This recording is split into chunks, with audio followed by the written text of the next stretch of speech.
Hey everybody, I'm a few minutes early, so I'm just giving people an opportunity to sign on and watch this live. So here I am though, like I promised earlier. I know it wasn't as much earlier as I wanted it to be before. I was planning on getting posted a little earlier this morning, but I'm working on it. So my ultimate goal over these next few days as we get this thing underway is that I will be posting regularly at a regular time. So I apologize these first couple days, just keep an eye out. And then we'll have some good videos on a regular basis every morning. My hope is to come to you every day, and we'll see what happens from there. Okay, well, while we're waiting, I'm just gonna go over, let's see, we got about 5 minutes before 2 o'clock here, but I figured I would just get started early. So if anybody has any questions, then let me know and I will see if I can't answer them while I'm here, if I can see them on the phone here. If not, post your questions and I will answer them either via message on the posts afterwards, or I'll answer them in another video or post online later. Okay? So please ask questions about anything. It doesn't have to be about what's going on today. It could be something else.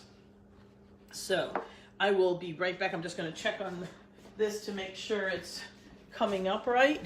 So I'm looking at my thing up close, and let's see. Oh, there's spaces for comments. I don't want that. Okay. Well, anyway, I'll figure it out as we go along. I'm learning, but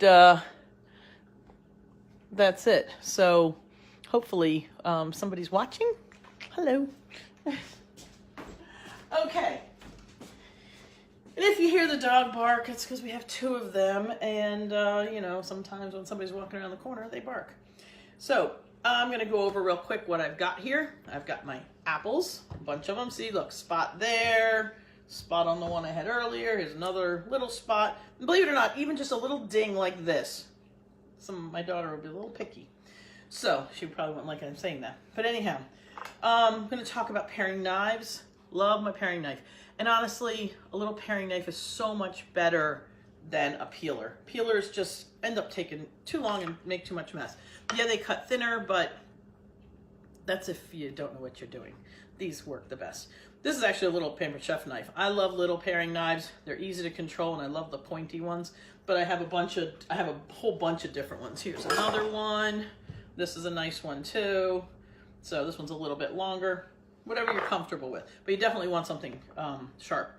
Anyway, so you've got these apples with bad spots on them, and what we're gonna do is just peel them. You know, everybody's like, you know, what do you do with all this stuff? How do you keep it from going bad? You can't always keep it from going bad. There's all the tricks out there of, you know, what you keep, but you know, you just go. So I peel my apples, and this is just gonna be a quickie here, so I hope you sign on early. You're gonna peel your apples. I know, isn't it fun watching me peel an apple?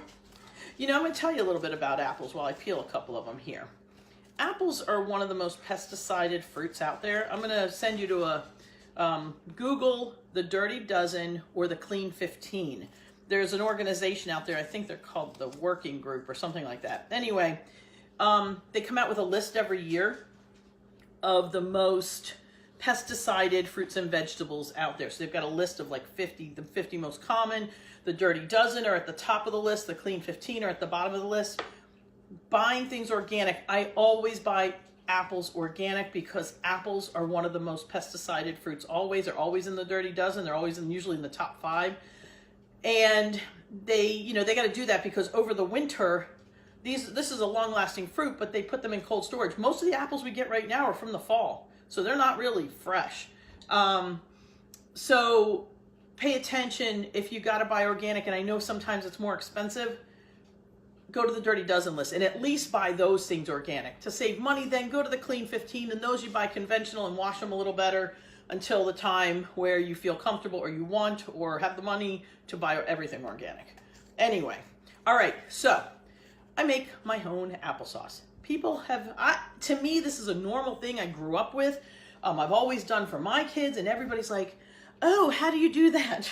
Well, it's really just apples. You're going to cut them up into little pieces, and you know what? You can make them as chunky as you want. You can cut them up this way, you know, little small pieces. I usually just kind of, this is something I like doing in front of the television. I know it's crazy. Like in the fall, I sit in the front of the TV with my ottoman in front of me, big towel over it with my big bowl, and I sit there and I peel apples, and then I cut them up and I jar them. I cook them up first. I'm going to show you what I'm doing now. So you just want to cut up your apples in little pieces, okay? And all you're going to do is flavor them with some beautiful spices and no sugar. You don't need sugar. Now, I will tell you, some of the best applesauce comes from a mix of apples. So like, you know, in the fall, especially when you're out at the farms. And I will say that local doesn't spray as much as stuff that has to be shipped. So if it was picked at a farm nearby, even if they use some kind of spray, ask your farmers, ask your local farmer what they use, when they use it. Some of them use it earlier on, and so most of it's washed off. I know it still seeps into the fruit, but you know, you have to go with the lesser of the evils. So anyway, so peeling my apples, and actually I'm only going to peel one more right now because I'm just going to show you what to do, and then you're going to go and do it. Later on, I'll post a picture of what my cooked applesauce looks like, and I'm going to ask you guys to all do the same. If you're actually doing this today, post a picture later under this video of what your apples, how they came out. And you know what? Some are going to be lighter, some are going to be darker. Who's going to be heavier on the spice and who's going to be lighter? Who's going to chop them small? Who's going to chop them big? But you know what? It's all good. If you like a really smooth applesauce, I like it chunky, but I don't know, kind of like me. So if you like a smooth applesauce, cook it longer, slower, and then it will break down faster. You can also use a stick blender if you want it really smooth. Then it's almost like a sauce, applesauce. So anyway, so you can cut your apples all at once and then, you know, cut them on the butcher block and throw them in, or you can do them by hand. I love doing them by hand. I don't know, I think it reminds me of my grandmother. She always cut with a knife in her hand. I like my chef knife, and I like cutting things on the butcher block, but sometimes these kind of things really just make a difference in cutting. You know, you can zigzag them. It doesn't really matter. They're going to cook down and break up. Okay, so these are the spices I use. Number 1, cinnamon. If you've got nothing else, use the cinnamon, okay? And again, once you stir it all up, taste it. Try it. See if you like the spice. So start with your cinnamon. I always go heaviest on my cinnamon. Then, you know, I love all of these spices, so I tend to use them. I use cloves. You go light on. But just a smidge because they're really strong. Allspice, another nice spice. Again, I go a little light. Ginger, which I like too. Fresh ginger is awesome, but I don't usually put it in my applesauce. And then my other favorite next to cinnamon. I love them all, but cinnamon and nutmeg. But I like using real nutmeg. I like the nuts. And I have my little nutmeg, well, my little zester here, but this is my favorite. And I don't know what it is. I could just snort nutmeg. Don't do that. It's really actually not good for you in high quantities. Same with cinnamon. Go figure. But, you know, everything in moderation in life. I love nutmeg. Okay, so basically all you're going to do is take that, stir up your spices, okay? You're going to put it on the stove on low.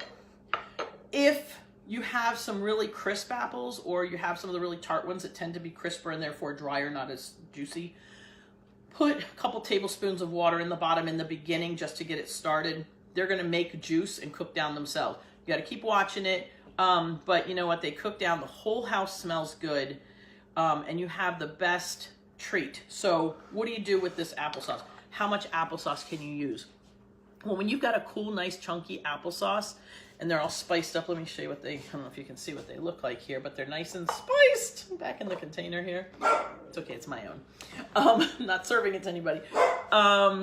When you've got a nice, chunky applesauce, you can warm it up and have ice cream on top of it. You can have whipped cream on top of it, and you can have it for breakfast. You can throw these apples, if you cook them lighter, I sometimes will spread them in a pan, throw some crumble topping on top, and cook it up in the morning for breakfast. Oh, kids go crazy. And you can do it just like this. You can do this in the morning for a breakfast. you know, have this with some yogurt and some oatmeal. You can have it, again, with a crumble topping, throw it in the oven in the morning before the kids get up, and in less than half an hour while you're getting everybody ready, it's cooking, the house smells good. Everybody wakes up so much nicer when there's something that smells good in the kitchen. Moods change. It's like magic. I think that's like when I'm in Italy and I wake up in the morning and something always smells good somewhere. There's bread baking or something I can smell, and you know, maybe it's even lunch that people are starting early, their sauce or whatever. But there's something about smelling good foods first thing in the morning, starts you off in a great way. You know, all those hangry people that come up, you know, come from down to the kitchen with their grumpy faces, and all of a sudden they're like, what smells good, even though their eyes are still half closed. So anyway, so take your apples, all the ones with the bad spots, cut them out. And again, like I was saying before, I like these little sharp knives because you can cut out, you know, any spots very quick and easy, and then you peel. Again, I like it so much better than a peeler. So your takeaway from here, cook up your apples. Oh, and they last. You can put them in freezer bags and put them in the freezer. You can put them in mason jars and put them in the refrigerator. You can actually can them per se. You know what? And I haven't looked that up because I never do it because we use them or I freeze them.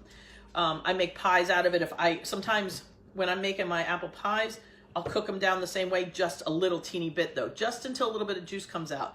Then when I put my crust on top, you know, sometimes when you start with raw apples, the apples cook down and the crust cooks on top. And all of a sudden you got a big space between the two. Sometimes I cook them just a little, get a little bit of the moisture coming out of them, and then you have a nice juicy apple pie. So I like that. And plus all the flavors just tend to meld so much better when it starts to melt down.